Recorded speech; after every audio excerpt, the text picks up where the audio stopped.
All right, so we're going to look at 14.1,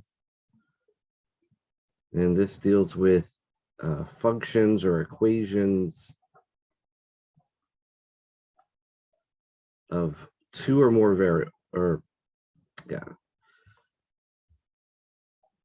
two or more variables. And so if you remember working with functions in college algebra or algebra 2 or whatever, you kind of already have an idea about a lot of this. This is going to seem repetitive, and this is going to be a very short amount of material. This is really just an introduction to these basic concepts so that we can get into more complicated things. So what this is today. So one of the first things you're going to look at is the idea of, well, I guess even before that, let me just kind of remind ourselves of function notation,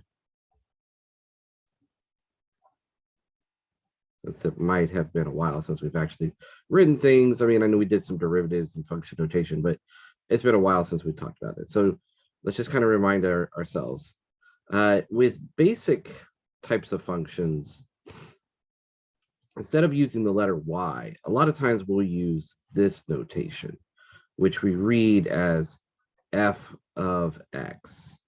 Or in other words, f, or the function f based on the variable x, okay? And so if you have, let's say, f of x equals 3x squared minus 4x plus 1, this quadratic function, and you're asked to find f of -2, what this is asking you to do is replace all the x's with -2. So you go in here, you change all the x's to -2, and then you calculate it. Now, what would that would correspond to? That would be corresponding to, if you're using y, is finding the y value when x has a value of -2, and then maybe you could plot that point, -2 comma whatever. But that's how we do it in function notation. So let's see, what is this? 4 times 3, so 12. -4, -2 is +8, plus 1, so 21. So again, that corresponds to a point on the graph of -2, 21. So that's kind of basic function notation, is whatever is in this parenthesis, that's what you're replacing your variable with. Now, we're going to be doing things not based on one variable, but based on 2 or 3 or 4 or however many variables, right? So another concept probably need to get into is just a kind of reminder of domain. So this is another thing that we discuss in your algebra classes, domains of functions. And these are the allowed x values, or I shouldn't say that. Okay, so let me go back real quick. In this case, x is what we call the independent variable. Independent variable. And then the function f or y, we would say, is the dependent variable, because it depends on what you plug in for your independent. So x can be anything in this case, or maybe there's some restrictions on what it could be, but for the most part, it can be anything. And then once you plug it in, you get a specific result based on what that value you plugged in was.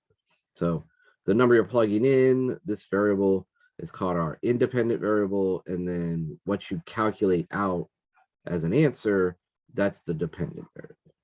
Okay, so the reason why I'm saying that is the domain refers to the allowed independent variables. Now, in your basic functions, that's just x, but since we're going to be dealing with functions that are based on more than one variable, we're just going to say all the independent variables. That's what refers to domain. It's what is those? And what we want to do is plug in real numbers and maybe real numbers and maybe real number. You know, let's say we have 3 different variables we're working in. Plug that into our function, and then get real numbers out as an answer. That's what we want to happen. So with functions, you usually limit yourselves to just real numbers in, real numbers out. And with that in mind, that creates 3 rules we run into in your algebra classes. 2 of them are going to be the most important, but we're going to talk about the third one because it may creep in as well, because we have done derivatives related to it. And so it may show up. So the first rule is we can't divide by 0. So any x value that would make you divide by 0 automatically kicked out of the domain. So, you know, again, just kind of throwing back to our algebra days, if I had something that looked like this, and I asked what's the domain, we would say the domain is x cannot be the number -4. In other words, x can be any other real number but the number -4, because if you put -4 here plus 4, you would get 0 and you'd be dividing by 0. So that's a restriction on there. So any value that would make you divide by 0, that's bad. Now it's okay if the top comes out to be 0. 1/2 is fine. 1/2 times 2 is 1, minus 1 is 0. You can have 0 on top, but you can't have 0 on the bottom. You don't want that to happen. 0 on top just means the answer is 0, as long as the bottom isn't also 0. All right, second rule. So since we want to make sure we're plugging real numbers in and getting real numbers out, we don't want to get imaginary numbers or complex, non-real complex numbers. So to prevent that, the inside of an even root, whether we're talking about the square root, 4th root, 6th root, 8th root, whatever, the inside of an even root must be greater than or equal to 0. Must be greater than or equal to 0. So what are we talking about? Like, again, back in the day, we might have had something like 3x minus 4, square root of that. We want to know its domain. So what we would do is we would say, okay, this part in here, whatever it calculates out to be, it's got to be greater than or equal to 0. It can't be negative, basically. So well, I would just take that part, set it off to the side, and work out that problem. So I'd move the 4 over, divide by that, and I would say, okay, x has to be greater than or equal to 4/3. That's the domain. That's the domain for that problem. Okay. So that'll make sure, as long as I'm putting numbers in at least 1 1/3, I'm not going to run into a situation where I'm going to get an I involved in the problem. And that's a restriction on our domain. And this can get kind of complicated, but that's the general idea. And then the third rule, you don't use it as much, but it's important. And that is the inside of a log must be greater than 0, must be positive. The graph of a log function, of your basic log functions, look like this. They're only in quadrants 1 and 4. And so they don't even touch the y-axis. They approach it, but they get close to it, but they don't. There's what we call a vertical asymptote there that we can't touch. So our basic functions are only in quadrants 1 and 4. Again, this graph can be shifted left and right, up and down, flippy-flopped, to allow different values, but the inside of the log, when you do your calculation, this has to be true. It has to work out to be a positive. So again, if we were in like college algebra, I might say, okay, what's the value of the natural log, or what's the domain of the natural log equals x squared minus 4. Okay, and so you would take that x squared minus 4 and set it greater than 0. Again, maybe I should erase that underline just so we know that this is a strict inequality. It's not even equal being allowed. And so I'm going to solve this. And this is what we call a nonlinear inequality. So it has to be done a little bit different than I did the second one. I have to find what we call the critical values, which are plus or minus 2. And then usually what you do is what we call a sign graph. We kind of did things like this when we did maximums and minimums, concave up, concave down, first derivative, second derivative test. We did basically the same idea there. And so these are open circles, right? You can't equal those.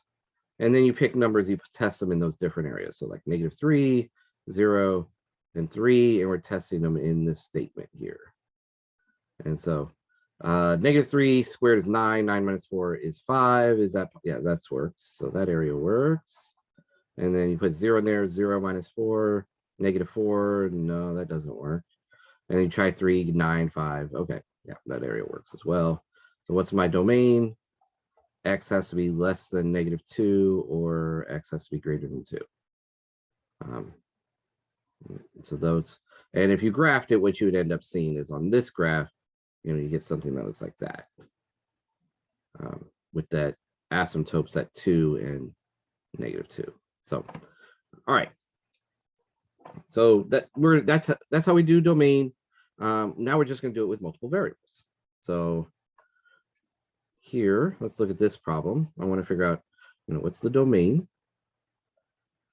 I'm going to be a little bit fancier on how I write the domain. You'll notice on some of these, I was kind of lax on how I wrote it. X's, but I'm going to be a little bit more fancy here.